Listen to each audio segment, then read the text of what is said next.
Today you become a 65-year-old retired Soviet KGB female operative. I never killed a man with my own hands, but every man I ever caressed died. That year was 1944. The siege of Leningrad had just been broken, and my life began in an orphanage among the ruins. My mother died of starvation, my father died in a trench. I never even saw their faces. Our food was black bread and cabbage soup. I learned not to cry, because tears never bought you more. By 7, I had memorized whole volumes of Russian poetry, and a teacher in the corner quietly wrote my name down. By 9, I could repeat any conversation I had heard once, word for word. At 12, I won the All-Union Youth Mathematics competition, and that certificate quietly changed everything. At 14, I was sent to a special language school in Moscow, where the other girls were daughters of high officials. That year I began German, English, and Finnish, and each had to be spoken with the breath of a native. On the day I turned 16, an unfamiliar woman came to the school and told me the country needed me. Only then did I understand. Those certificates and exams had always been the net used to sift me out. I was sent to an isolated training base outside Yasenevo, where no one had a real name. We learned cryptography, psychological warfare, demolitions, and how to read a man's eyes in 3 seconds. My mentor was a woman in her 40s, and she told me the sharpest blade was tenderness. I rehearsed walks, smiles, tears, taking myself apart and reassembling into whatever shape they needed. At 19, I was assigned to the first chief directorate. A code number replaced my name, and a file replaced my past. At 20, I went on my first foreign mission to Helsinki, posing as a translator for a Soviet cultural delegation.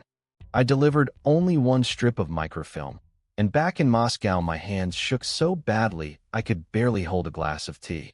At 22, I settled in an Eastern European city under a new identity and began my first long-term cover. In 1972, I was assigned a Romeo operation, targeting a West German diplomat posted to East Berlin. We met by accident at a violin concert. He handed me a program, and I handed him my entire future. He was 10 years older, quoted Rilke, and tapped his fingers absently on the rim of a whiskey glass. I felt something for him, then folded that something the way the KGB had taught me and tucked it into a drawer. His briefcase by the bed held NATO deployments. My notebook by the bed recorded the rhythm of his breathing. That year I was secretly awarded the Order of the Red Star. The certificate stayed in Moscow, and my name still could not be written.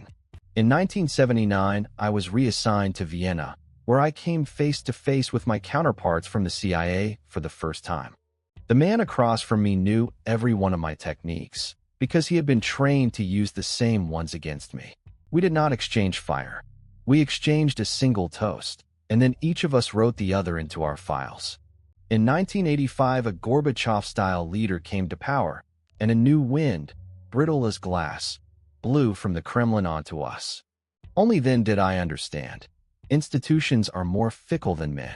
Yesterday's loyalty could be tomorrow's stain.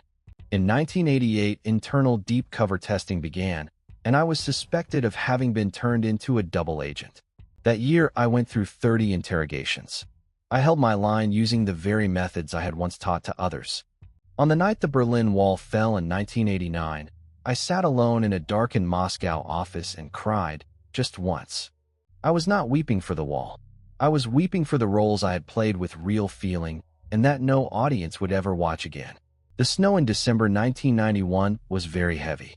As the red flag came down over the Kremlin, I was making soup in my kitchen. The KGB was reorganized into the SVR. Many names disappeared, and many files were burned to ash. At 47, I was politely discharged. They gave me a pension book and a quiet instruction never to come back. That year, my husband disappeared. He had been one of us too, and his file said only, away on assignment, did not return. I went 3 times to the city where he had last reported. On the 3rd trip, I understood that some people are not meant to be found. In 1993, Moscow was full of new wealth and bright advertisements, and I learned to queue for bread like an ordinary woman. I ran a small translation bureau, taught languages, and helped the wives of new oligarchs write the diaries they imagined for themselves. Only then did I understand that an operative who speaks 3 languages is still useful, even in peacetime. In the early 2000s, I returned to a small Moscow apartment and hung on the wall the only old photograph that had not been destroyed. In those years, young researchers occasionally came to ask about my past, and I would smile and say only that I had once worked as a translator. In 2010, I retired to Karelia, to forests, lakes, and birch trees, where no one would ever find me again. By the lake, I grew vegetables, split firewood, and read Tolstoy, and every motion felt unfamiliar in its simplicity. Some nights I still dream of that small East Berlin apartment and of him lighting a cigarette by the window. I never tell anyone when I wake, because the world has already wiped that Berlin clean from its memory. If you have ever poured your real heart into a mission, only to be ordered by your era to take it back, leave a comment.